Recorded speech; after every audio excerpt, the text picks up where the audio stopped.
the #1 health and wellness podcast. Jay Shetty. Jay Shetty. The one, the only Jay Shetty. You were literally just walking me through your schedule. Yes. And I want to start with just how your life has been a whirlwind. First of all, you shot 2 movies. Yes. Not 1. Yeah. And you were traveling the world. Obviously, we all saw the press tour, which was absolutely insane and amazing and crazy. You were performing at the Oscars. Like, it's just unbelievable. And then I was asking you, like, have you even had the moment to take a break? Not really. But I've been trying to make sure that I put some time in to just sort of breathe. I went from the Oscars, the day after the Oscars, I went to South Africa and I was shooting a movie. I haven't completed the movie yet, but I'm going to go back and finish. But I had finished that set of it and then I went to London. But within that time, whilst I was in South Africa, I was lucky enough to have just a couple of days where I didn't need to be on set. And so I would literally use those days to rest. And I don't mean going to do things and using them for my own, literally staying in bed and resting. Because I hadn't done that for a really long time. And I realized that my body and my brain and my heart really needed it. So I sort of fed myself like that, just stopped for a second. What I'm trying to do, because I know it is going to ramp up again and get crazy again, even before the next movie comes out, and with this album and all of the things that are happening this year alone, before the end of the year, I know it's going to get insane. So I think I'm trying to be conscious about how much rest I put in and how I put my schedule. So there are times where this day is going to be for rest. Actually, we don't need to do that there. So let's move it to this day so that there's a consecutive amount of time to sleep, time to just be, because I think it's important. And I think it makes me a healthier person. What do you do to keep yourself so healthy and fit and alert? Because your work's so demanding, not just the travel, but we saw your performance, we saw the behind the scenes, we saw the audition tape. It's so physically, mentally, and emotionally challenging. Yeah. Like, what are you doing on top of everything you just said that to really stay? I'm really picky about how I feed myself. So I take my vitamins every day, and that sounds very, very pedantic and it sounds almost like a kid, but I do take vitamins every single day. I make sure I'm eating in the right way when I fly. And this is not, please, all airlines, do not blame me if people stop eating the food. Please, I want you to eat if you need to, but I don't eat on planes. I bring my food with me because I really need to know what I'm putting in my body. And usually when I land, I go straight to something. I don't usually get the chance to sort of stop and reset. I have to go from one thing to another almost immediately. I drink tea. I do not drink alcohol ever. And that's just because that's how my body works. I'm a vegan. I don't really eat meat because I can't process it. I've learned that over the years. And so it has taken time to get to this place to where I know what is right for me. And I have good people around me who will listen to me when I say, actually, I think it's a good time to not do this today. It's about really being practical about how you take care of yourself and what you put in your body and when you get rest. And I'm not always the best when it comes to rest. I have to focus when it comes to that. I actually have to concentrate on making sure I put rest in, but I try. Yeah, that's what I was going to ask you. Are you good at slowing down? No, I'm terrible. I'm really bad at slowing down. But I'm good when I am slow. You know what I mean? Sometimes people get really antsy about not going somewhere when they are still. I'm good at being still when I need to be still. So once I get the chance to be still, I'm not going anywhere. Yeah. But that's also taken time. I haven't always been good at being in one place and okay with not going anywhere. But now I'm really good at it because I know how valuable it is for me. Yeah, what got you there? Because you're so right. I think a lot of us, everyone will say, it takes me 3 days to even switch off. Yeah. And by the time you switch off, you're like, your vacation's over. Yeah. And now you're going back to work. Like, what was it that helped you get to that space of how you just so beautifully said, you know what, I actually now, after some work, actually feel like I can be still and I can be present. Like, what was that got you there? I felt like I was missing things. I think even in this last sort of year or two, I had to figure out how to be really, really present in what was going on and what's happening. And also, whilst I was shooting, I was writing this album. So it meant that lots of thought was happening, lots of looking back on things and remembering. And you can't really do that if you aren't still sometimes. When you're sat in a studio and you have to write, you can't go anywhere. And so learning that practice and doing that has really sort of shone a light on the ways in which I wasn't good at being still at times, and how I was missing certain things, not really being present in the moment and enjoying what was going on. Strange enough, doing all of those red carpets and things forced me to sort of be present and be with whoever I was talking to at that moment. So I think what I wanted to do is lean into what that felt like for elongated periods of time.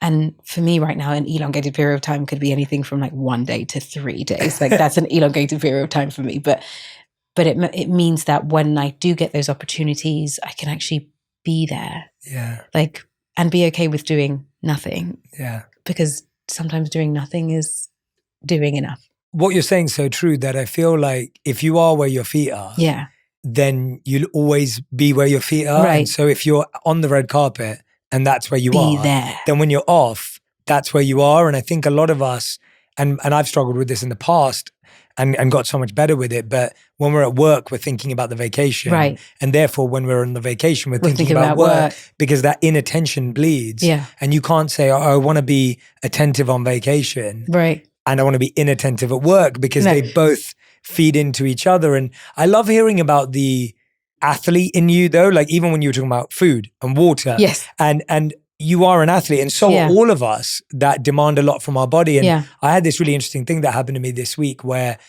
I did not go to South Africa or London, but I did my mini version of what you do. But this week I was in Palm Springs, Vegas, Boston, and New York, 4 days, 4 work events.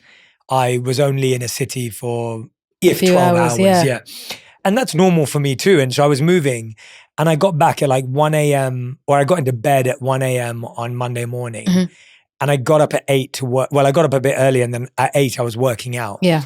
And it was this really amazing feeling I had. I got in the gym. Yeah. And I felt amazing after doing it. And I was like, oh, wow, like all of this stuff works. Like the vitamins, they work. It really does. Like it all works. Like people do it for a reason. It's pattern as well. It's pattern, yeah. So once you get your body into, it's almost like ritual. Your body needs a particular kind of ritual to keep it going. Doesn't matter where you are in the world or what you do in the, like as long as there are certain things that don't change, your body will thank you for it. You know, it doesn't matter where I am in the world. I will always have my vitamins. Like I have like packets me too. I take around with me, right? And I always have my tea. So I bring tea with me wherever I go. It's the same tea. So I'm never sort of thinking, oh, I have to have this or that. No, that's the tea that I have. I like Ruffles chips. So I'll always take Ruffles chips with me wherever I go. That's my sort of like guilty pleasure. I'm going to have that. Yeah. But it means that, well, there's a particular protein bar. So I'm not searching for something else that doesn't aid me, actually helps me. I will always know where the gym is, so I can actually go and do my long walk or my long run. That way, there are things that are already set in place that don't take up much room, but they do serve a really great purpose. It means that I can show up and be ready wherever I am. And when I get back home, I can always slot back in. And like, honestly, the jet lag should be crazy, but it is not. I woke up this morning at like 7. I have like a little 1-person infrared sauna, but I also I bought an infrared sauna blanket, which I take with me wherever I go, because it means that I can also heal from the inside out. And the wonderful thing about that is that you can if I can't run, then I'll get in the sauna, or I'll do both. But those things don't change. And so if you can keep healthy habits that keep you moving and working, and your system is still alive and alert, then those things should stay. I think sometimes we underestimate what it is to form good habits. Those things really help, and they've really helped me a lot. Yeah, and they take a long time to form. Yeah. But once you have them, then you like realize the value of them. Yeah. And then you're like, I don't even want to miss them. That's right. Even if I don't love doing them, or even if they're hard. Yeah. You're like, I know I'll feel better afterwards. That's right. Yeah, I love that. I heard somewhere you said that you've always been an overachiever. Yeah. And I was trying to understand, like, what's the difference between achieving and overachieving? So I can, make a song. Good. Do an album. Good. The standard album is usually maybe 10 to 13 songs. My album has 20 songs on it. Yeah. Right? You can spend 6 months doing something. I'll probably spend a year doing it. Someone says, write a book, and you get someone to help you write the book. I'll go, actually, I would really like to write this myself. and this is not necessarily the healthiest, I preface it with that. For me, I think I'm always constantly pushing to do what's the one thing further from the norm. Like, you've done something really amazing, but how can I be more than amazing? How can I push more? How can I do more? How much can I exert myself more to get more out of the thing that I'm doing? That for me is overachieving. And that isn't always a healthy way to think, but for me, I think it's become a habit. And so I've had to find healthy ways of doing that. So like, if I am going to do 20 songs, how am I going to make it easy for myself after that to let go of it for a second and take a break?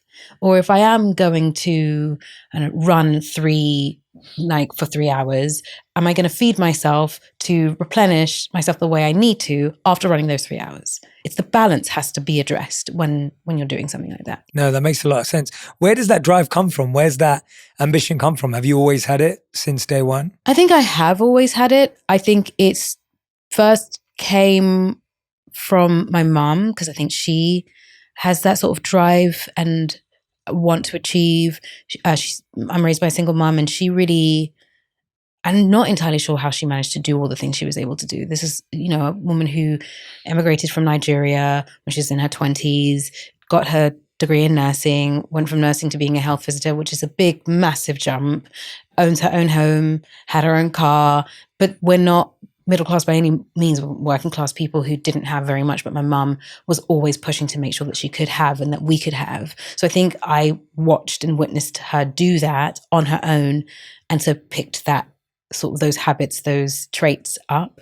And then I think in my teenagehood, after experiencing some traumatic things, that sort of also became a driving force too, which is not necessarily the best thing because it can't sustain, but it's sort of like, I'll show everybody that I can do this. And that sort of drove a lot of it. And then it didn't sustain. Then I was like, actually, I really want to do this for myself. And I love what I'm doing. And if I'm going to do something, I want to do it to the very best of my abilities. It stopped being about what I saw my mum do, which was wonderful, and stopped being about proving to people, and is now about sort of eking out the maximum amount of joy from something by doing the most I can do with it, by learning all of the details that I can about whatever it is I'm doing. How do I connect the most? And in connecting the most, it makes me be the best I can be in it. You know what I mean? Yeah, for sure. Yeah. I want to talk about all those transitions because they're so beautiful. And I literally was having this conversation with a friend the other day about my mum. Yeah. And so my dad was less present. It's not that he wasn't there, but he was less present when I was growing up. Yeah. And so my mum was the breadwinner of the house. Yeah. She made us breakfast in the morning, dropped us to school, me and my sister, made us a packed lunch, went to work, picked us up from school, came home, made us dinner, went out again to work and came home. And I still have no idea. I don't know how we did it. I have no idea how she did it. And we always had a fresh dinner every day, a fresh lunch every day, a fresh breakfast, never had to eat leftovers. She'd always believed that her home-cooked meal was so important. And I look at my mom now and I just think how did you do it? And I completely agree with you. My work ethic, I think, comes from watching my mum. Yeah. So I can relate to that, where it's I saw my mum after doing all of that working in the evening. Yeah. Because she had to. Yeah. And I saw her turning up when it was really, really hard. Yeah. And it's amazing how that rubs off on you. Yeah. And how you mirror what you see at home. Yeah. And again, like you said, it's not that it was the healthiest. She had to do it for survival. It wasn't a choice. That's right. It's not a choice. Yeah. And so we are lucky that we have the ability to slow down or have more resources or whatever it may be. But it is amazing how much our parents' work ethic rubs off on you. Yeah. It's it becomes part of the DNA without you even realizing that it's part of your DNA anymore, Yeah. What were some of those, if you're comfortable sharing, what were some of those teenage traumas that you went through? Oh no, I've spoken about it. Honestly, when I was 16, my dad and I went through a real separation. He no longer wanted to be a part of my life. And that was a big turning point for me because I had to figure out what that meant. And for a long time, that sort of fueled the way I would work because you end up working to prove to someone that you're worthy of being loved or worthy of being looked after or wanted. And that was like a big moment for me in general. And I think that it's sort of like a formative years. I think I was 16 when it happened. So it really was a turning point and a seminal moment in my growth that it happened in. And it took time to get over the hill or over the hump of that and forgive and let go and be able to do things not for that purpose, but for me. I had to sort of really do some thinking and working to shift that habit. But I'm very glad I did, because it doesn't sustain you. It can only last for so long, and it means that the work you're doing, not on purpose, but it comes from the wrong place. And for a while it worked, but then it didn't. And when it doesn't, you have to figure out how to make it work from something else. And it feels a lot better to not be working from that place anymore. Maybe we're meant to be with someone for a season, and then we move on and find the person that we're meant to be with for life.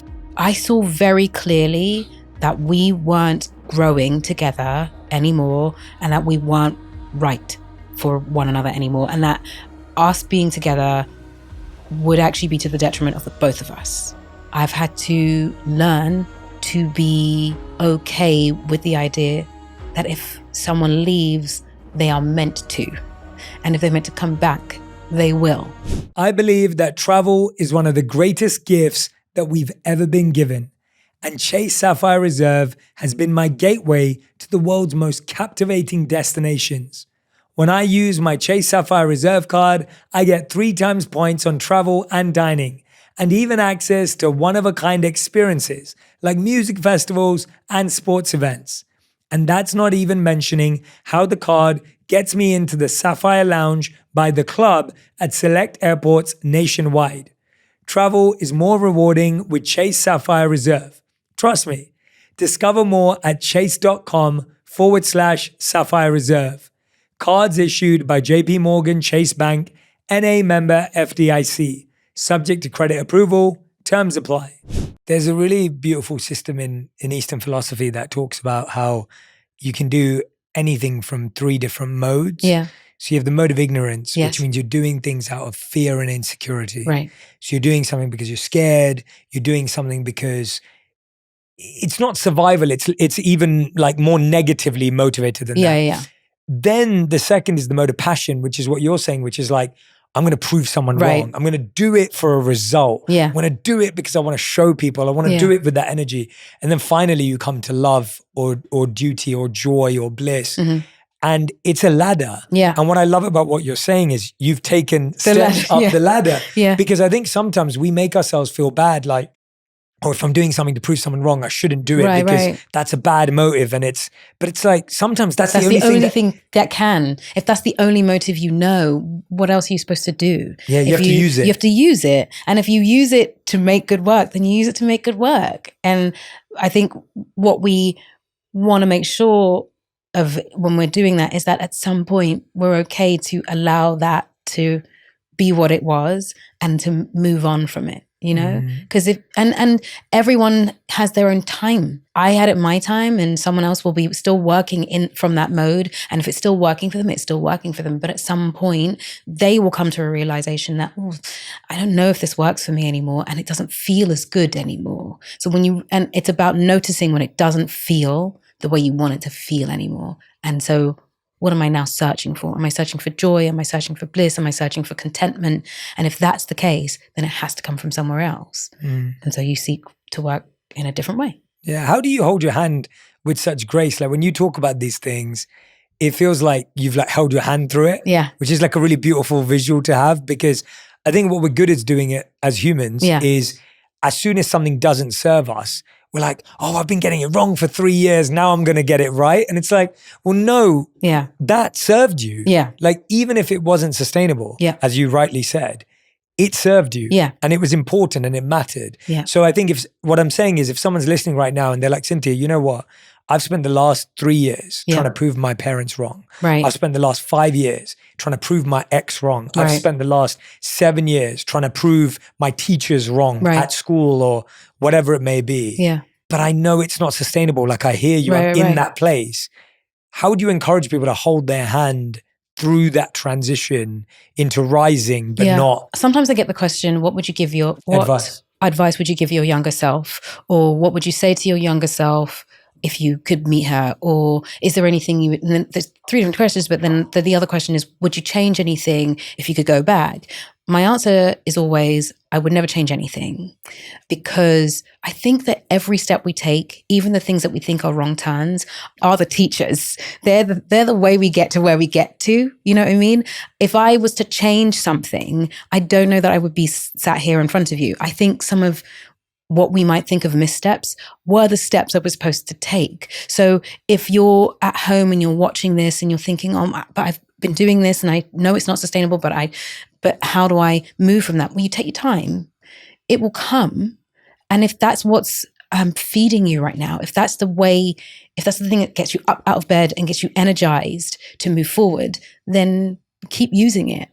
And when you realize, oh, actually, maybe today I'll do it from a place of, I want to cheer someone up. That is that's love as well. So it's just taking small decision, changing your mind bit by bit, and don't be so hard on yourself because you've chosen other things to encourage yourself to move forward and to do well. If you haven't hurt anyone by using the pain that you've been through, by using the hurt that you've been through, by using the rejection that you've experienced, by using the shame that you've experienced, and you've managed to transmute all of that into energy that makes you create positive work, well, then you've done something really good, because technically you've given all of those people, all of those things, energy in the most positive way. Now you get to find a way to give yourself positive energy. So I would say, pat yourself on the back for managing to do that, because it takes a lot of time and energy to do that, and be easy. That change in the way you move forward will come because you want it to come.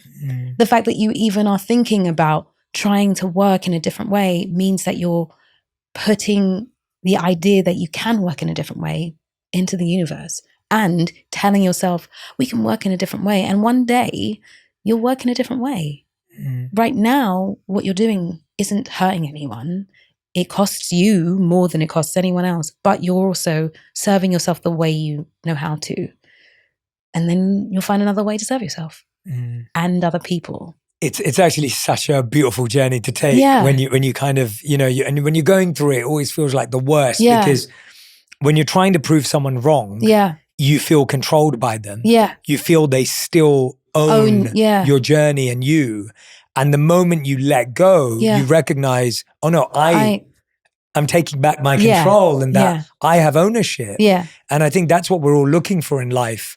When you think about as humans, I was having a conversation this morning with one of my friends who's an incredible, one of the greatest therapists on the planet. And we were just having a friendly conversation, but we were saying, I don't think humans even know what they want anymore. Right. Like we think we want happiness, but do we really? Is that what we're looking for? Or do we want validation? Or do we want approval? Or do we want love? Like what do we want? And I think as we're talking about right now, I'm thinking about it, what we really want is to feel agency and autonomy over our lives, control over our lives and not feel like we're living for someone else and not feel like we're trying to, because even if you're trying to prove someone wrong, you're still living for them. Right, that's right. And I think we want to feel like, no, I'm living for me. Yeah.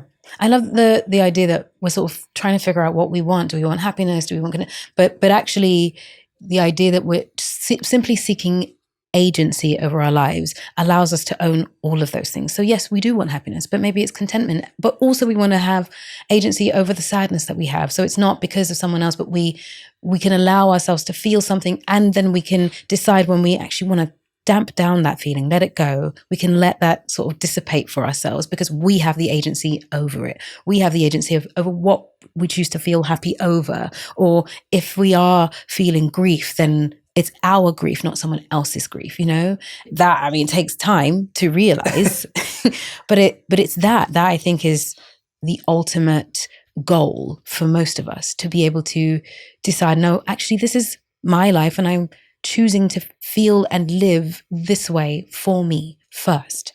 And then I can use the energy that I am saving by having agency of my life for good that will serve other people as well. That's, I think, once we can be in true ownership of who we are and what we do for ourselves, there's more space for everyone else. Do you think that journey was harder for you? Because you've talked about how like you always felt like you didn't fit in. Oh yeah. Like, I think I had to come to terms with the fact that I don't think I'm ever going to fit in, and why would I want to? But I think it was when you're young, it doesn't feel as good because you really do want to fit. You do want to be a part of something. But I think that as I've grown and as I've learned, my difference and the not feeling like I fit in has actually really helped me become who I want to be. And I think if I was the same as everybody else, you wouldn't know me, you know? And I think my not fitting has forced me to get to know myself deeply and learn about who I am and what makes me tick, and to be honest about the things that sort of like trigger me or don't trigger me, or the things that make me tick and the things that bring me joy and the things that like energize me. I was talking to someone yesterday and I said to them, I can sometimes tell when I walk into a room when someone wants me there or not. And my tendency, a terrible tendency, is to sort of almost shut down immediately, because I want to be in a room where someone wants me to be in the room with them. I want to be able to share that. And why don't we just maybe shift that and change that? And maybe you walk in with the energy of openness and see if you can shift the energy. Maybe don't expect the energy when you walk in. Maybe try and change that energy when you get there. And I hadn't thought of that before. And I thought that's something that I maybe 10 years ago wouldn't have been open to hearing, because the automatic is, well, if they don't want me here, why don't they want me here? What's wrong? Have I done something wrong? As opposed to maybe they've just had a bad day. Maybe they woke up on the wrong side of the bed and they just don't have the energy right now. So maybe you feed the energy into the room and maybe that might shift things. And I think because I've started to learn and I've been in possession of the knowledge that my difference isn't something that separates but can connect. wow. Maybe it means that using that difference in places allows the space to open up a little bit more, you know? I love that. That's such a cool idea. Yeah. And I couldn't agree with it more. It's so important. I think we do live in a world right now that's always like, well, they don't want me there, or they don't like me. And we're almost just giving away our agency. Right. Because what you just said, that statement is claiming back our agency and saying, well, yeah, they may not want me there, but I want to be there, and I'm going to walk in as if I belong. Yeah. I didn't walk in thinking I don't want them there. So maybe if I let them know, well, I want you here, they'll go, oh, I'm wanted. So, well, maybe we can share that space, you know? Yeah. There's ways to shift the conversation, shift the energy wherever you are. And I think us as human beings, sometimes we put it on the other person to do that, when actually, if you're confident enough about what you bring, you can actually shift and share yourself. I've seen that so many times. It just, and I see it when I'm on the road. Yeah. I see it through, I was speaking at an event on Sunday, and they had like, what is it like when you're on set and there's food for everyone? Like a sharing table, like a round table. Yeah, like just like that kind of thing. It was like for the helpers, the volunteers, the speakers, like everyone to just take food. Yeah. And there was this lady there, and I mentioned to her that I was plant-based. Yeah. And I was like, could you just walk me through the options? Yeah. She did it with so much enthusiasm. Like, I asked her just a really basic question. Yeah. I was nice, but I was just like, hey, how are you? I was like, hey, how's it going? Like, I'm plant-based. Could you help me out? Yeah. And I was fine. Like, my energy was okay. Like, maybe my energy was a 5. Like, I was neutral. It wasn't positive. It wasn't negative. Just easy. It was just easy. Yeah. And she just responded. Yeah, with such like, joy. She was like a mum. Like, I felt like she had that motherly energy of like, what do you want? Like, this is plant-based and this. And like, can I get you a drink? And I said I was with a colleague, and I just said, I was like, that is like the energy of just life. And it's not, her job was not easy. No. She wasn't doing something that was physically easy. No. She wasn't doing something where it's probably a thankless task. Like, but she was so passionate about it. And I said to her, I was like, I hope you just know, like, you made my day. And it's always people like that you just kind of bump into. Yeah. And I was like, we've got to become better as humans at noticing it Yes. and telling them that. Yeah. Because we would notice it if they weren't like that. Yes. So if she had responded to me and be like, oh, yes, over there. Yeah. Then you would notice. I would have been a strop, right? Yeah. I'd be like, I probably wouldn't, but I know a few years ago. But it's the thing that you would like, you take it with you, you know? Yeah, you take it with you and you're like, oh God, why are they so like, what's wrong with, right? And we all carry that. But when someone does something amazing, you kind of take it for granted and you go, oh yeah, of course, they're just being nice. The thing is, I think we sometimes take for granted that kind of energy is infectious. It is. Truly. Yeah. So, you know, it's the simple sort of act of smiling at someone in the street, right? That smile will pass on. It'll go from one person to another person to another person because you don't know who you're smiling at. And if you're smiling at someone who's had a bit of a rough day and they go, oh, someone's noticed me and they smiled at me. Well, you'll remember that person smiled at me and then you might smile and that smile might pass on to someone else and you don't know who you're smiling at, how far that smile goes. And what we are not very good at is telling other people, hey, this person smiled at me in the street and it was really sweet and I don't know who they were, but it was really lovely, because that energy is also infectious. Yes. What we normally do is that she bumped into me and I don't know why, but like he said that and it wasn't really nice, that we pass that energy on instead of the energy that brightens. We are better at sort of sharing the energy that doesn't. And as humans who have to share a planet, we should probably get better at sharing what's bright.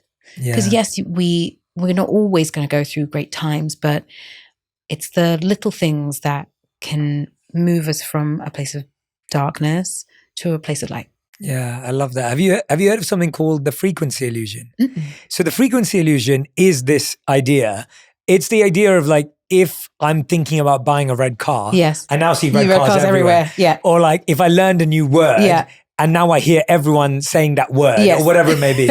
And so the frequency illusion is when you start to notice something, you start to notice it more. Yes. And we think that the world suddenly has more red cars, right, or the world suddenly is more intellectual because they're using this word. The truth is the world hasn't changed. Yeah. You just notice it more. That's right. And the brain is wired to do that. And what you just pointed out is that it's not about, this isn't positive thinking, and this is not like toxic positivity. No. What it is whatever I notice, I'm going to notice more of it. Right. So if I only notice when people frown and people kind of, push me aside, or people don't open the door, I'm going to notice that more and more and more. Yeah. But if I notice the smile on the street, yeah, if I notice the nice gesture from the lunch lady, if I notice that, then all of a sudden that's how I start to see things. Yeah. And it's not faking it. It's not like pretending that the world's all roses and rainbows and all that kind of stuff.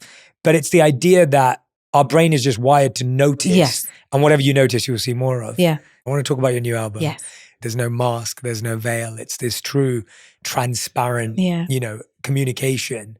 The first time I listened to it, because I was lucky enough to get an early one for this, I had my eyes closed the whole time. Mm. And I just sat and I listened to it in order as it was. I didn't skip. Yeah. I didn't need to. And Thank you. It really was just this, it really felt like a divine experience. Like it was Thank you. I like music and I love music, but it was very different. And it was different because it felt familiar to my soul. Yeah. And that's why when I was messaging you about it last night before you were coming, I was like, it was divine, it was transcendent, because it felt otherworldly in the experience, but then felt really familiar and human. Yeah. And I've got so many questions about it, but I want to let you, I felt like there was something you were going to say off that I want to let you. Yeah, I think I knew when I was going into it that I wanted to make something that felt like connective tissue to who I was. And part of me was deeply petrified to write this album just because I knew it was going to be so transparent and really human in the subjects and just extremely truthful, but I didn't really know how else to write it. So I just sort of had to let go and just write. And I think the otherworldliness may be in the composition of things, but even that was a really human experience. It wasn't, I didn't make any vocal arrangements. There's no written music. I would do it as I was going along, and I would know what I wanted, and then I would sort of start with a vocal pad, and I would start with a line, and that line I would repeat the line, and we'd create a stack, and then over that stack I would just create another line, and there was no leaving the booth to write what the next line was. As a line happened, I would think of another line, and sometimes I would distract myself because the line was creating itself as I was singing the line before. And that would go on and go on and go on until there was nothing left. So for me, it really was an experience of pouring all of myself into it every single time. And I would say to my producer and Will, who's also the engineer on it and was co-writing with me, that it always felt really emotional when I would do the vocal pads. I always felt deeply connected to the music because it was the rawest form of vocalizing and making music that I could think of without any real structure necessarily. I just knew the emotion that I wanted. And that's what I would then write over. A lot of these songs just started with a vocal pad and a melody. That's what would happen. Yeah. Wow. Has that always been your process, or was that a new discovery? I think I've always wanted it to be my process, but I don't think until now I've been brave enough to do it that way. I've never done it like this before. And it felt so easy to do. It felt like a real natural way of exercising the music that I had in myself. Yeah. And what did you want people to feel throughout it? You were telling me earlier about how every song, even the order and the arc was structured. Yeah. What was the kind of the emotional journey you wanted people to go on? At the beginning, it really is about heartbreak and love and loss, but it's also in a way about me breaking someone's heart, or what we put on ourselves as people in relationship, the responsibility we put on ourselves sometimes when we're in relationship, but when doesn't feel right, when it's not right, and we find it hard to disconnect from those relationships, and we find it hard to speak about what we're actually feeling when we're in them. And I think I wanted people to be okay with admitting when they're in the wrong space, when it isn't right anymore, when you have to go. And also that base feeling of it's your fault as well, you know, because sometimes we feel a lot of guilt for saying that, but because our relationships are made of 2, 3, however many people are in your relationship, but it's not one-sided. Relationships are made of the people that are in them, and what happens within those relationships are made of the people within them, even when you don't think they are. If you dig deep enough, you'll find that you both have responsibility in there. And so I think there was sort of like the assuming of responsibility, and also the willingness to be like, also your responsibility is this too. This is how I felt, but also I understand that I made you feel that way. And then I wanted people to know that it's in that next section, there's the discovery of something new, something passionate within yourself and with another person, and how human that is. Because sometimes we get very ashamed of talking about passion and desire. And I wanted to talk about that. And I think passion and desire aren't necessarily things that people associate me with, but they are also very human experiences, which I have experienced as someone who's, you know, in her late 30s. You know, I think it's important for people to know that that is a part of me. And that third section is about when your feet touch the ground, after all the desire and the passion and the headiness of what that can be, that when your feet touch the ground, you fall in love for real. That it isn't just about the other person, but it really is with you as well, to fall in love again with who you are. That sometimes within our relationships, we can lose ourselves a little bit, but then eventually, if you want, you can come back to yourself. And that fourth section is about forgiveness, which is what this album is called. It is about forgiving the person you were with, the person that you were, and the person you may have become because of it. Forgiving the mistakes that you might have made because they lead to this place. And I guess in the grand scheme of things, it is really about forgiving yourself and allowing the fact that your human experiences are just that, the experiences we have as human beings that usher us through our lives. The things I've been through have made me really sort of like look back on how I've dealt with certain situations, and sometimes I've not necessarily been my best self, but that doesn't mean that I'm not a good human being. And I think sometimes we mistake not being our best selves with being a bad human being. And I think sometimes we have to say that that's not the same thing. And that we can forgive ourselves for not being our best selves because we want to be good human beings. Even just listening to you explain that, Yeah. I mean, I had so many thoughts that went through my mind. I was just thinking about how it's so common for us to start hating ourselves and being harsh on ourselves when the situation's so complex. But almost our simple answer is, I'm the problem. It's like if someone breaks up with us, we think, I'm the problem. I'm the weak one. It's over. If we choose to end something, we still blame ourselves. That's right. If you're someone who's self-reflective enough, you still blame yourself and you go, well, I messed up. I don't deserve love. Maybe I'll never get it.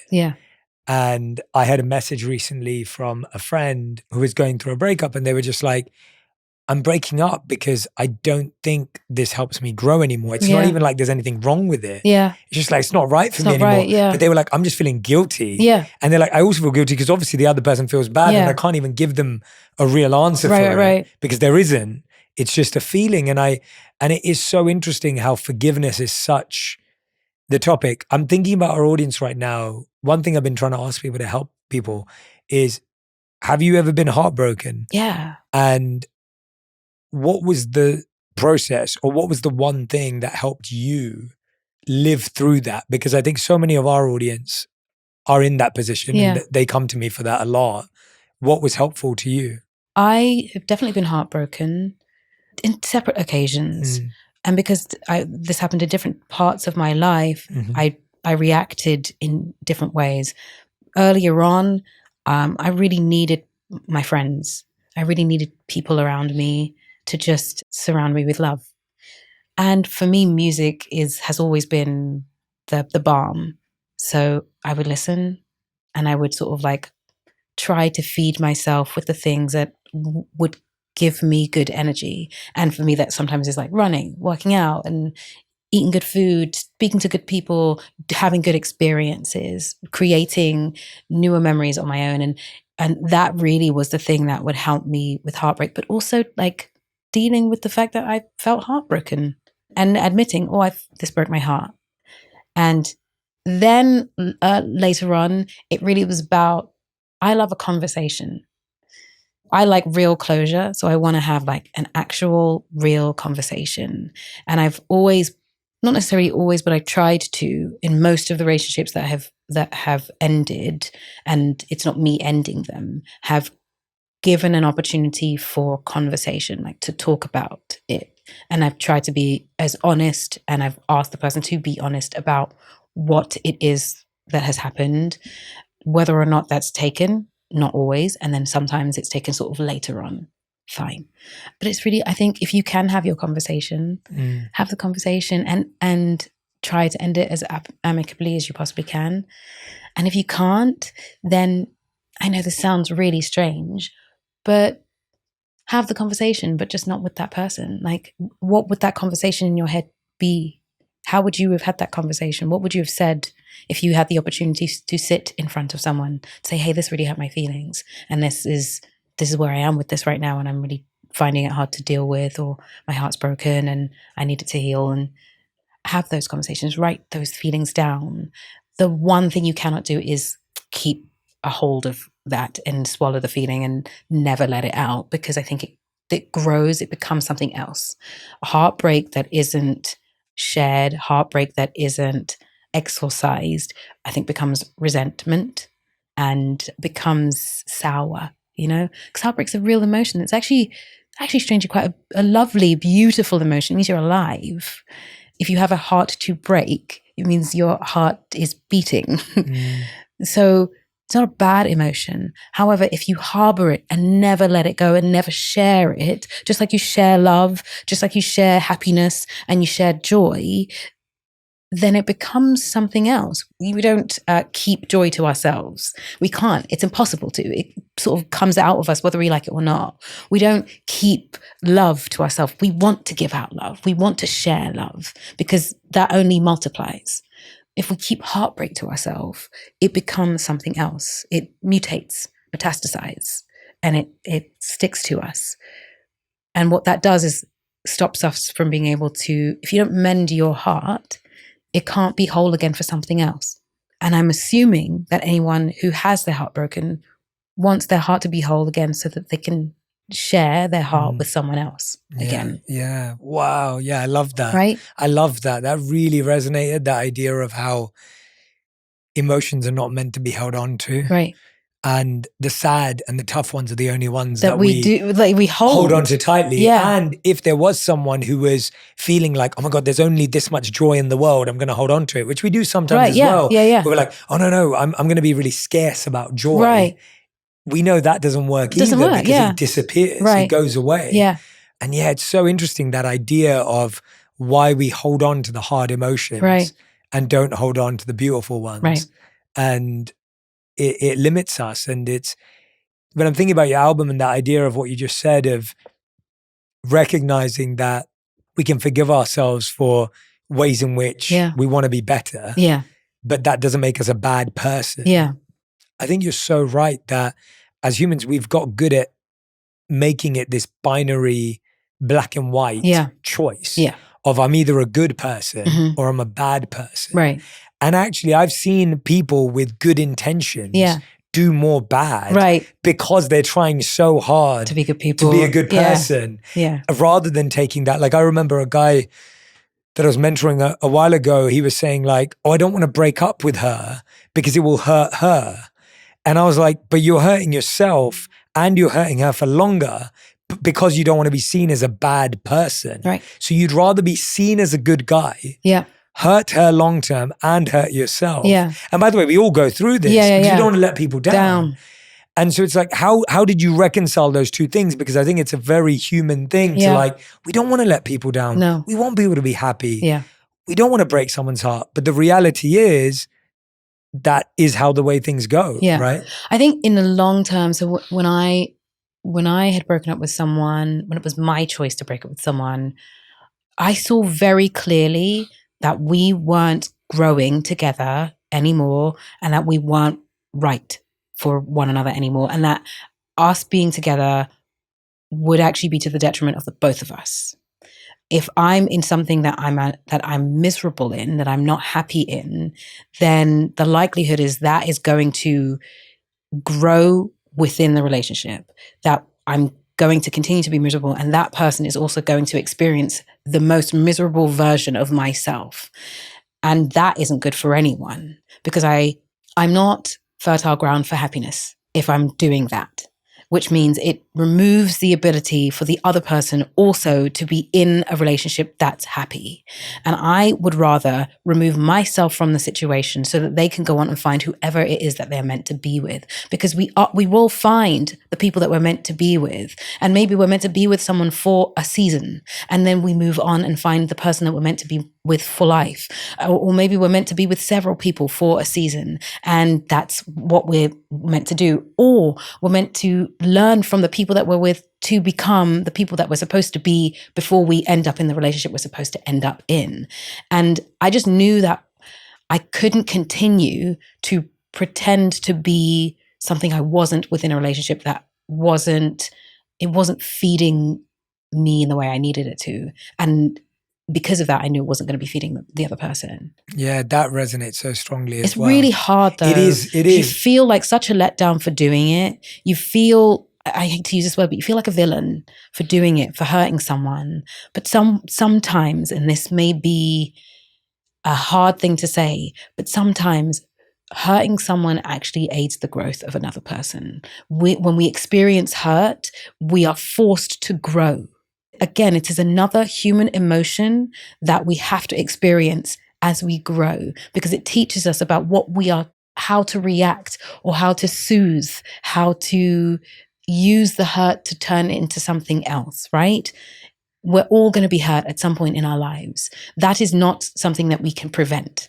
We're all going to hurt someone in our lives. That's also something we cannot prevent. We are all going to be hurt ourselves in general. That's something we can't prevent. And it's not something we run headlong into. But when it presents itself, we also have to be brave enough to be the people that either experience it or serve it. Not vindictively, not because we want to, but because it's sometimes necessary to begin again. Yeah, I love what you just said there, that sometimes we hurt people and sometimes people hurt us. Yeah. And then sometimes we hurt ourselves. Yes. And all of that you can't prevent. Correct. That's going to happen in the natural flow of life. And all we can learn to do is those people that we hurt, try to help in the best way possible and recognize that, like I'm thinking about it as you're talking about it, if I've broken up with someone, there's no part of me that was excited about it or happy about it or felt good about it. Not only because I believe I'm a good person and want to be a good person, but because I don't like causing anyone pain. Right. But what it changed in me was it made me more responsible in the future of how I was with someone and how I conducted myself and thought about a relationship. Yeah. When I was a teenager, probably fell too quick. Yeah. Probably was all in, didn't really recognize what that was. And as I grew up, it was like, no, okay, now I understand I need to slow things down. Yeah. One of the things I say to so many people is don't fall in love too fast. Right. Because when you fall in love too fast, that's when love is blind. Right. That's when you fall. You haven't learned the person yet. And you haven't really understood. You understand what they like, but you don't really know anything about them beyond that. You understand very little information about them. But it's such a hard process to forgive ourselves for breaking someone's heart and to forgive ourselves for when someone breaks our heart. Right. Because if someone breaks up with you— Why didn't I see? How comes I didn't know? All of those things. All of those things. Sometimes you won't see. And also sometimes it's nothing to do with you. Sometimes it's not you. It's that the other person needs something else. And that's okay. And sometimes it might be the other way around. Sometimes it isn't them. You need something else. That's actually it. Yeah. That's it. That what you just said there, that is actually what it is, that when you're breaking up with them, it's actually all to do with you. Yeah. And when they broke up with you, it was all to do with them. Yeah. And the problem is in both those situations, we make it all about us. Right. It's our fault. We messed up. Right. Or we blame it on them as well. Yeah, no, it's fascinating. There was a couple of lyrics from the album that I had to talk about. So this is from the song that's already out, Replay. Yes. And I should let you do this, but I'll do it anyway to remind you. I'm the best overachiever. There's not anyone like me. And you'd think that was a good thing till you're told that's not healthy. You spend every waking hour working hard to write your will, patiently waiting for validation till you're empty and unfulfilled. So powerful. I love it. It's even just reading it. It's like, and then getting to hear you sing it. The part that that really stood out to me, because I think so many people struggle with it today, is this waiting for validation. There's such we all want to be validated. Yes. I've been thinking about this a lot. Yeah. What is the right type of validation to crave, and what's the unhealthy validation to crave? I don't even know, because I think all of it is healthy and all of it is unhealthy, to be honest, because the only real validation that matters is what you feel about yourself on the inside once you've done something. Do you know what I'm saying? Because you're never really going to please everybody. Everyone is seeing you objectively. They have their own idea of who you are and what you've been through and the type of human being you are and the type of experiences you have. They haven't lived your experience. So all they have is what you tell them, right? All they have is what they see of you. And so as wonderful as it is when people are lovely and they say complimentary things and they, love my music, there's also the other side that isn't that and that doesn't and isn't kind. And so if we don't take them in equal measure, then we're suggesting that one is more important than the other, but both come from people who are experiencing you in the exact same way, right? So why wouldn't you take the bad and the good in equal measure? But it doesn't feel good to take the bad in equal measure as the good, right? So we make this more important than this. So I honestly think that I spent a lot of my life trying to do things I was talking about my dad and what that felt like. And I was trying to prove to him that I was lovable. And, in the beginning of this, I would do my work and I want, whether it be social media or whether it be reviews, and you want the good reviews and you want people to say really nice things. You want people who you've never met to love you. And that is the driving force behind the work. And in the end, it doesn't serve you at all. It's wonderful. It's lovely to hear it. But if you don't feel that way about yourself, if you don't believe in the work you're doing, if you don't love the skin that you're in, the work that comes from you, the things that you get to say, the people you get to meet, if you don't love that work, none of the comments, none of the lovely compliments, none of the making someone finally fall in love with you matters. What it does is come to an empty shell.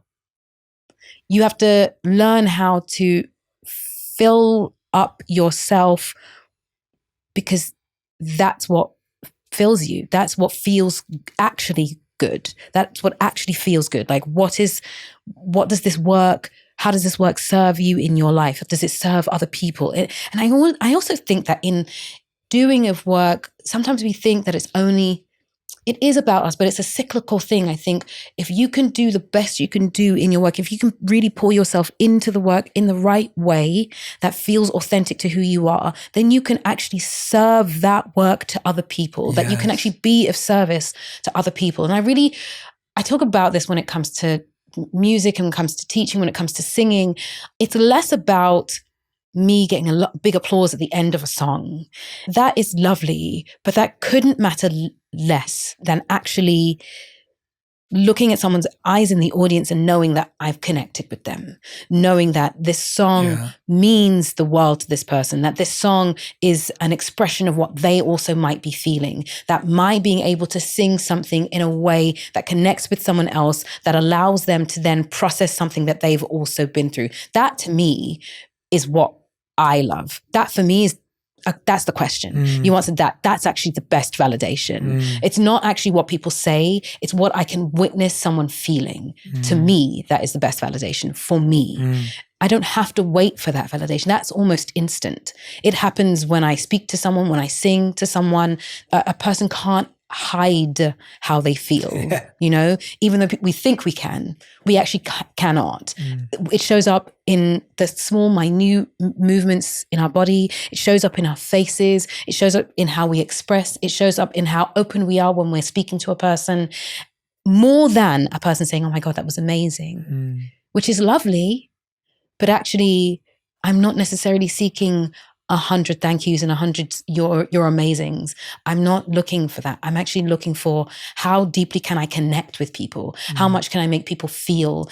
Does this mean that someone is going to go and figure out something in their relationships with someone? Does this mean that they're going to finally have a conversation with that person that they haven't spoken to for years because they've been harboring a feeling that they haven't yet faced?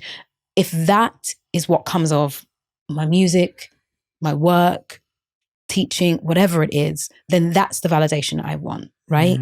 But what that lyric speaks about is the other sort, that you're sort of waiting for people to say that you're amazing. You're waiting for people to give you all of the outward input that you can take. But eventually it's that old weird thing where you see 100 lovely messages and you see that one message that isn't great, and everything comes tumbling down because it isn't based on anything. There's no foundation for it, right? Yeah. But if you can connect with that one person, those 10 people, those 15 people in that audience, when their tears are falling and you can hear it there's something really wonderful about when it's quiet and you hear that one person go, you go, okay, that person's connected.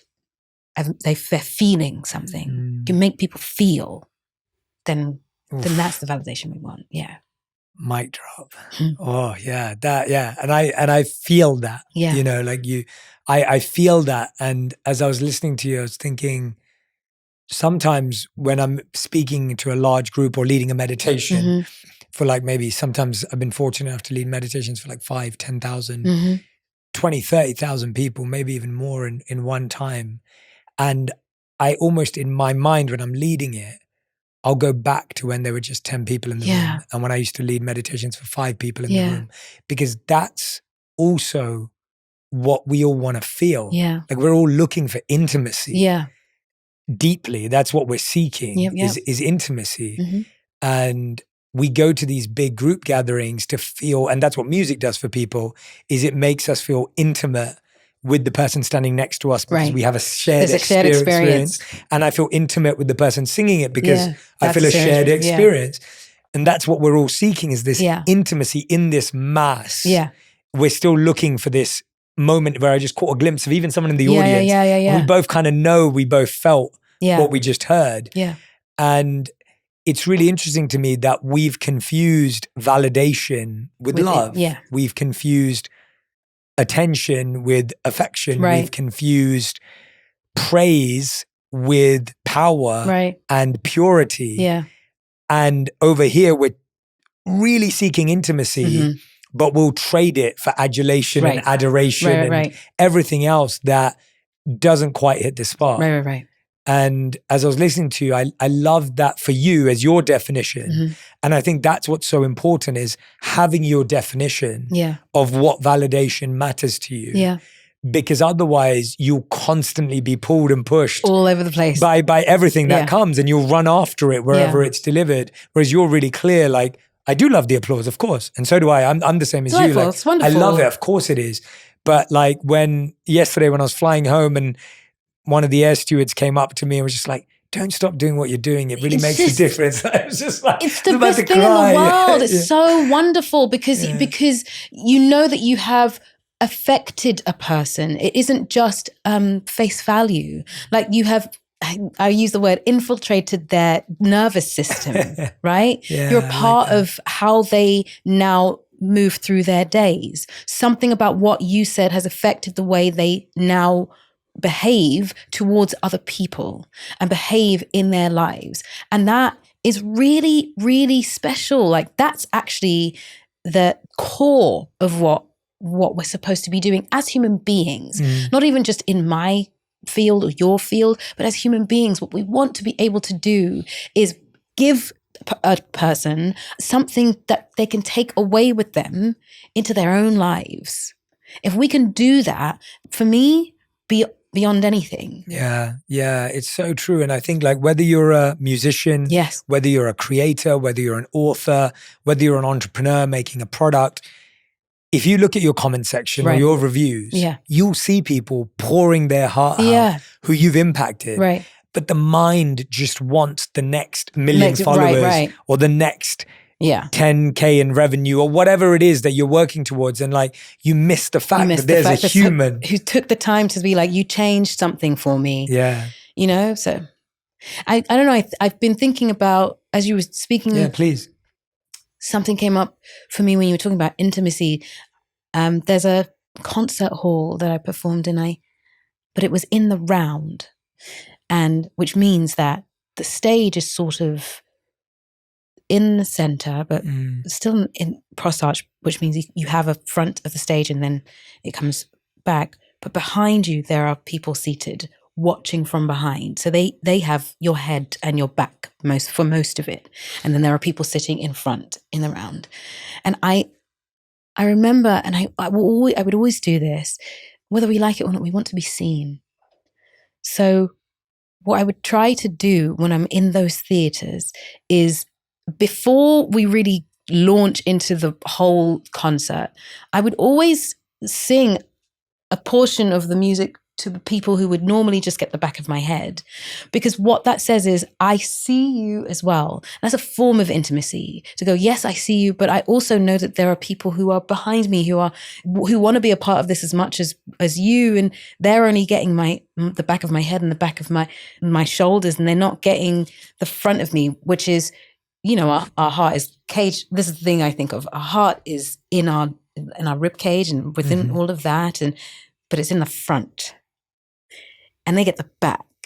So you kind of want to make sure that they get your heart too. They get to see the front of you where your heart is placed, right? Yeah. It's here, but this is where that's where we, in our, like, in imaginations, this is where it is. So you turn to them and you're open. So you say, hey, I see you and I can see you here, and I know that you're getting the back of my head, but I'm not going to leave you out. I want you to be a part of this intimate experience that we're having together. And I feel like within this music, that's kind of what I want to do. Like, we're in the round. And I think a lot of people have had the back of my head, and a lot of people have had the back of my shoulders and the back of me. And I really want for this album to be like me turning around and going, hey, I see you, and I want you to see my heart too as well. Because I know that there's a large amount of people who've seen me and my heart, but there are some people who don't know that part of me, and they see the pretty dresses and they see me say nice things and all those things, but I want them to get the front of me too. Yeah. You did that in the album. Like, Thank you. comes across. Thank you. It's such a invitation into that intimate space for yourself, for them. Yeah. And that's why I think, like, people are going to listen to this, whether they've just gone through a breakup or a divorce. They're going to listen to this.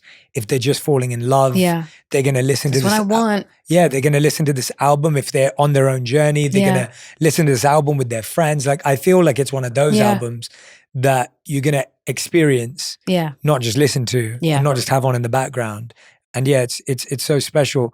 A couple more things I wanted to ask you about. There was another lyric from Replay as well, and you were mentioning it just there. It was this, and it's so powerful when I'm a big fan of reading lyrics. Please. And because there's such this album is that. Yeah, there's such a because it's such mastery as well. Like, for even anyone who loves poetry and writing, and it's just, but you go, daddy trauma has emasculated all my common sense. So I'm looking through the lens of an impending abandonment. Yeah. All the voices in my head, some not worth the time you spent. So I search for an escape before you notice your mistake. Yeah. And I mean, it's just beautiful to even read off the page. Like, it's such the part that struck out to me there was so I'm looking through the lens of an impending abandonment. And I was like, goes back to what you were just saying now, that people feel that. Yeah. People feel really abandoned by themselves too. It's also about feeling abandoned and then taking that into everything you go into. And so even now, sometimes I expect people to leave. So the way I move, the way I work, I don't trust people quickly. I am expecting them to go away. It's sort of like, if I can set myself up to know that I'm going to be abandoned, then I can't be hurt when it happens. Yes. Right? Yeah. And so what I've had to do over time is start to trust people and to not tar everything with a brush of abandonment. If a person has to leave, a person has to leave. That's okay. They're not abandoning, they're simply leaving.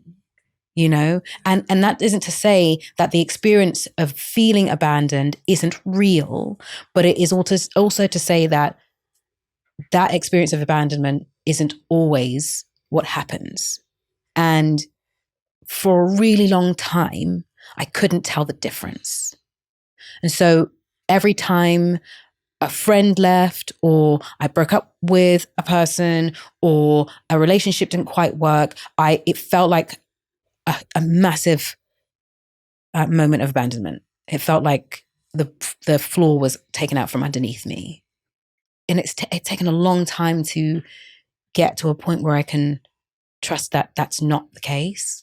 And so what that would do is stop me from saying how I really felt in a situation, because I didn't want them to go away. Yeah, wow. You know, like if I'm not happy with something, then I wouldn't say, because I don't want them to have a reason to leave, you know? Or if I didn't want something, then I wouldn't say I didn't want something, because I was afraid that they would leave, right? And unfortunately, that leads sometimes to really dangerous situations because you don't speak up. And I've had to learn to be okay with the idea that if someone leaves, they are meant to. And if they're meant to come back, they will, right? But sometimes we're very afraid to chance it. We're very afraid to let a person go. We are afraid to let a person go. And we need to be okay with letting people go, because they have their own journey as well.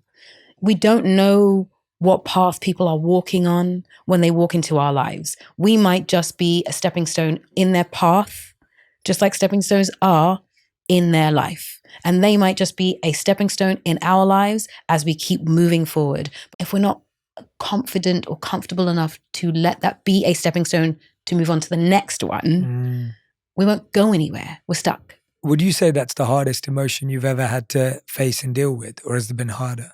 I think that has been, because it's shown up in many different ways for different people for me. And I think that's always been the root emotion that makes other emotions amplified. Feeling abandoned makes hurt feel a lot bigger than it should, or feeling abandoned makes loss feel bigger than that. So it's like silly things like if I call a friend and this has happened before, a friend of mine, and it was just their process. She would call, or I would call, she would pick up, we would have the most amazing conversation. We would have the connection would be right back where we were before, and it would be lovely. And then I would call maybe a month later and she wouldn't pick up, and I wouldn't see her for another month or two. And I would take it so personally. For me, it would be like, she's left me again. But actually, that was just her process. Sometimes she would go and sort of shield herself and grow herself back and put herself back together, and then she would appear again. And I had to learn that is just the way she exists. And I had to be okay with her way of existing. And once I learned that that's her way of existing, it meant that I could welcome her with open arms, and I wouldn't be so upset when she was gone.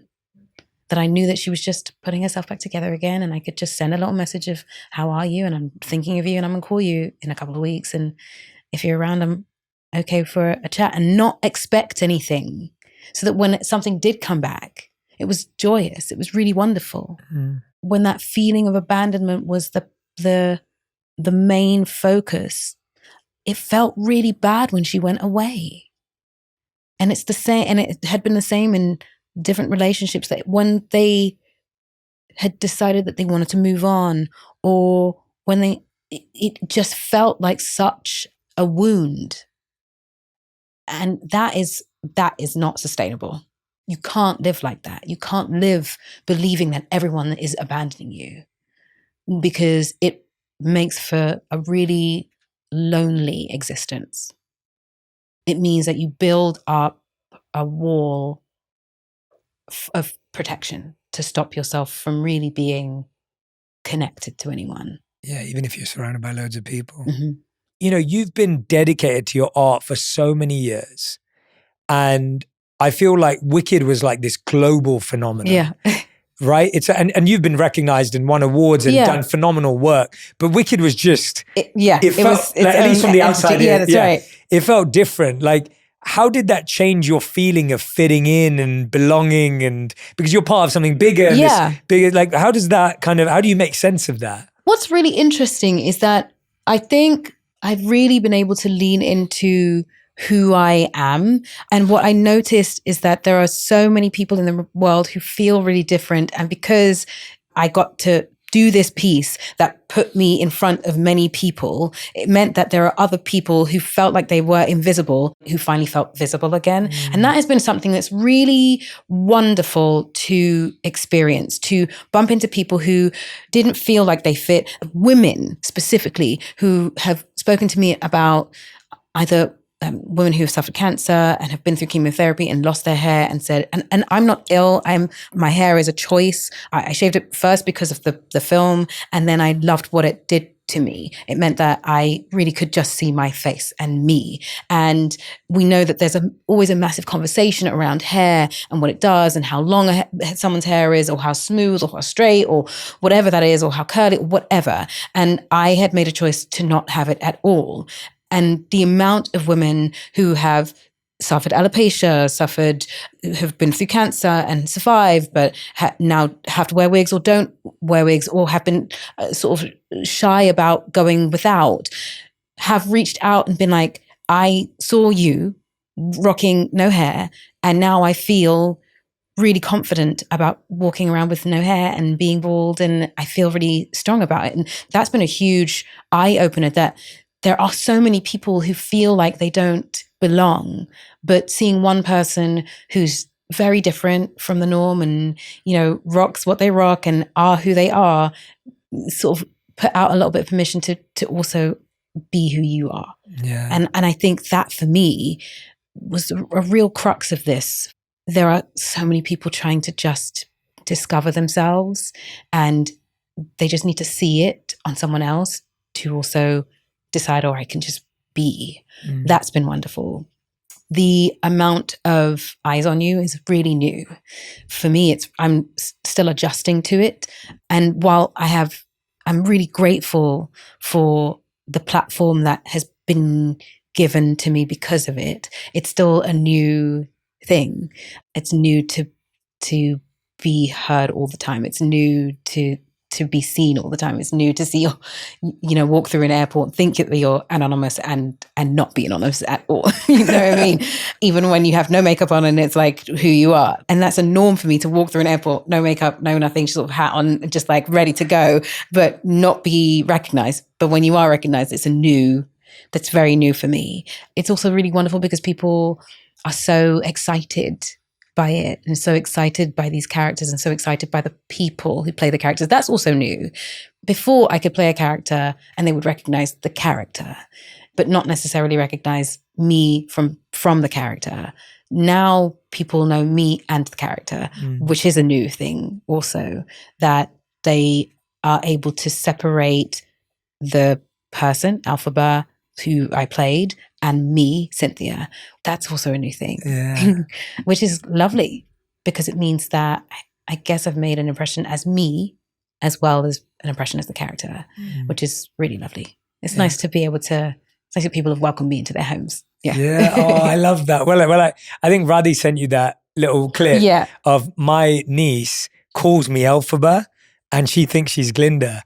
And she just made this up. Oh my God. And so literally every voice note to me is she calls me Alphaba. So and now I'm Alphaba to her. And so when Radhi told her that we know the real Alphaba, she just couldn't believe it. And you know, it's one of those things of like, just, it meant so much. Like I feel like you and Ariana like meant so much more than a movie to people. It felt that, yes, people came to see the movie and people loved what the movie said, but I spoke to someone who said that a couple of parents actually, who said that this movie has given them the opportunity to have conversations with their kids. And I'm talking about like 7-year-olds, 6-year-olds, to talk about playground politics and being different and being excluded and what that feels like, and the ownership over oneself and deciding to be who you are against all odds, and having those conversations between adult and kid, and how difficult that can be when there's nothing to bring that conversation up. But because of this movie, it's meant that people can have those conversations, you know.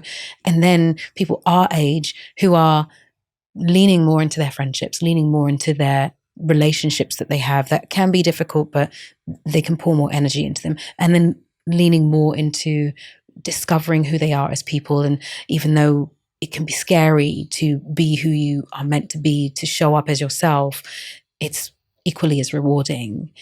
And those conversations that this has sort of brought to life is blown my mind. And it means something different to every single person. You think it's possible, but when you see it, it's beyond. It's just beyond, And I think the point you were making about how people accepted Alphaba but accepted you. I think that is because of how you showed up through all of both you and Ariana, through all the press. It's almost like you didn't both show up as movie stars. You showed up as friends. And people. You showed up as people and you felt that. And I think that's what everyone felt, where it was like, oh, they didn't show up as two people who were promoting a movie.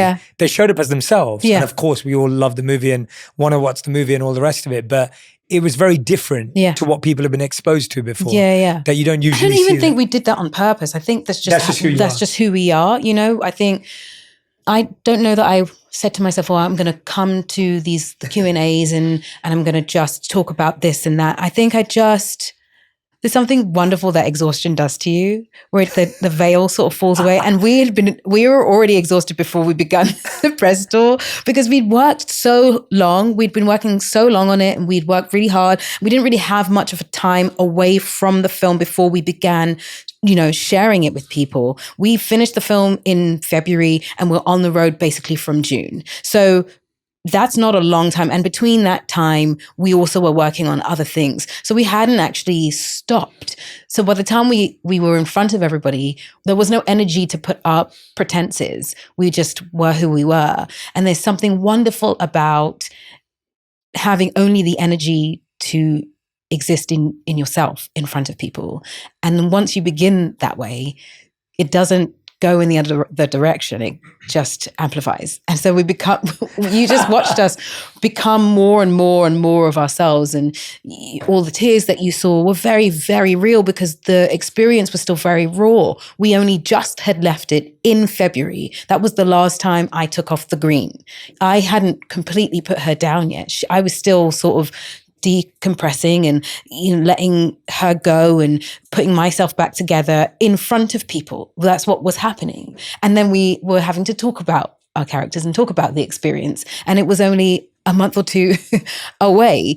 And that's sort of how it was. And then because we're having these constant conversations, we're also relearning and remembering and figuring things out and learning new things. There are things that I didn't know that she was experiencing that I learned on the spot. And there are things that I was experiencing that she was learning on the spot. And the things that our director was experiencing that we had just realized. So we were learning new things in real time in front of everybody, but we weren't pretending that it was old hat to us. We were realizing, oh my God, I didn't know that.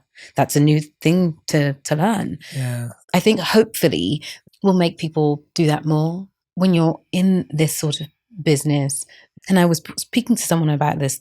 The tendency is to put up the wall and try to protect yourself. And actually, the most wonderful thing you can give anyone who's watching is a little bit of yourself, and the revelation that it is a human experience.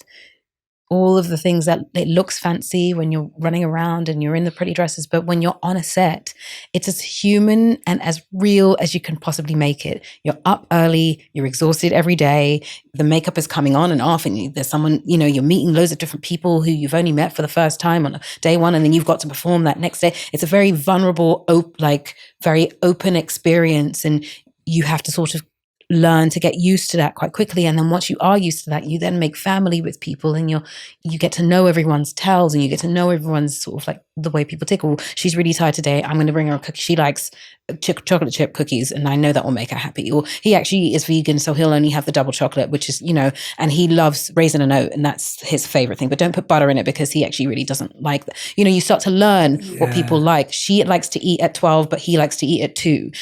He's tired judging by, how fast he's working, but actually she's had a great morning because she's really quick, or she's quite shy. So go to her, speak to her quietly, or you learn people, and then you have to let them go. You actually have to say goodbye. So that's a really human experience once you come off a set. And I think when you promote something, when you're on the road and you're talking about that experience, you do yourself and everyone else a service by making people understand just how human the experience is. So that people understand that it isn't just moving pictures, and we aren't just people you sort of cut and splice together. On that day, this person might have been having a terrible day, but yet they did this. And that day she was in complete pain in this harness that she'd been in for 12 hours, but she was still able to sing that. And on this day, she, even though she has an allergy to whatever, she still moved through it because that was happening. Everyone is trying to create something, create art. And we're not doing it from the comfort of our homes and our sofas. We're really on the ground in the dirt, moving through it. And then we come together to share it. That really is what being on the road is about, sharing the experience. And I think we kind of knew that almost automatically. And I think it's something that I will take with me for the rest of my life, not just for this next movie, but for everything I do. To make it a really human experience is a gift.